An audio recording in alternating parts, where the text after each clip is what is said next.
Hello, I'm Natalie Powell for World Risk and Insurance News. We had quite a week here in Monte Carlo, lots of interviews, lots of discussion, but some common themes emerged. Here are some of the highlights from last week's Rendez-Vous de Septembre. Well, the hot topic this year really is the influx of new capital and what impact that might have on the business. And we think it could, we've made it very clear from our perspective that it could be quite profound. But we're also trying to balance that with other factors that are happening in the industry, like global consolidation of reinsurance purchasing, that will have an equally profound effect, we feel. When you look at the capital markets, you're really talking about sidecars, you're talking about collateralized reinsurers, and of course cat bonds, which is the dominant force right now in terms of expanding the amount of capacity available to insurance companies. The biggest issue this year by far has been the continuing influx of new capital into the reinsurance market. A record amount has entered, and it has had a clear and direct effect on market conditions. The tipping point was reached when pricing at the Florida renewal in June was directly affected by cat bond pricing for the first time.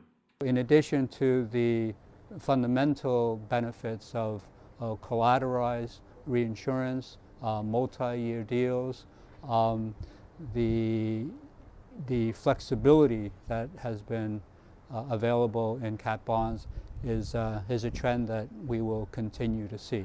The hot topics in Monte Carlo this year is the pervasive use of international capital markets and everywhere they can find a place to be in insurance right now. The traditional place has been property cat, and that's absolutely had an impact on rates. But right now you're hearing a lot of talk about where they can apply their cash in lots of other places.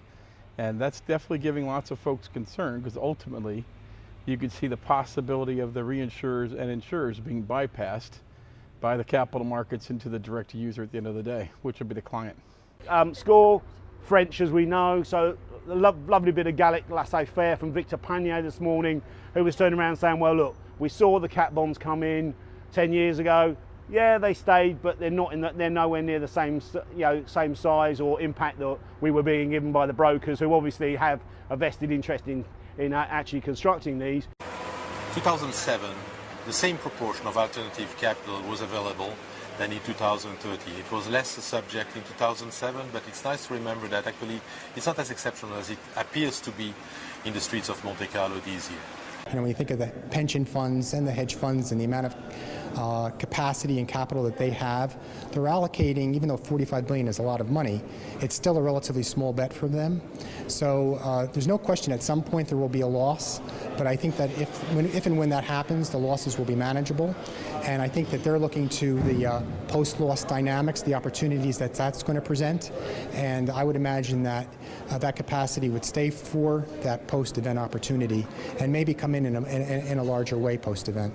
View of this as permanent capital, it will come into the market. It's another sort of capital providers, and for that reason, you need to behave in a fashion that it will be permanent.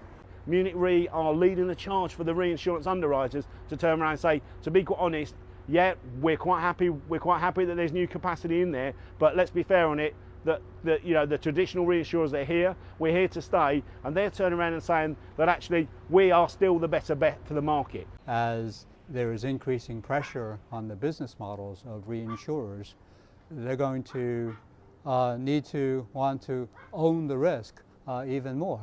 I think the traditional model will have to be more durable and more resilient and more creative. That's not to suggest they haven't been in the past, they have, but we're looking at a market coming in, looking at the business entirely differently to others, so I think everybody needs to be on their toes. I think what it does is bring more broader options for our clients, which is always good news. I think John Nelson from Lloyd's crystallized it best yesterday when he said that the intellectual ability of the industry is terrific, and it's a matter of using that intellectual talent in conjunction with this new capital in order to take advantage of it, rather than seeing it as a threat, but seeing it as an opportunity. The industry has, mainly through the reinsurers, has focused on emerging risks. Out there in the emerging world, lots of infrastructure being built, lots of infrastructure needed in reinsurance. You look at the GCC countries, well, they will probably go up by about 200% in the next sort of 5 years in available reinsurance insurance capital being spent, and therefore the reinsurers have to follow it. So you actually have to follow where the risks are being built. So right now, you know, Europe is still roughly 1/3 of the world GDP, and Asia is roughly 1/6. In 10 to 12 years, it flips. So the impact that has on world insurance marketplaces, the decisions of how the insurance is bought and implied, it's a moving target for everybody. They also have to look for new risks. Cyber terrorism, taking away some that the governments have been writing 100% of. The governments will pull back from that. Looking better at flood type risks, looking at network resilience risks. So there are lots of new risks coming on which we had never even thought of 5-10 years ago when we were in our naivety and infancy. Clearly, if the oceans are warming, the modeling for cat risk will have to adapt, and we anticipate that it will. And we also see there's a trend in the area of flood risk, especially in the United States. We've seen a lot of significant floods, not only out of Hurricane or Superstorm Sandy, but also recent floods in other regions in the U.S.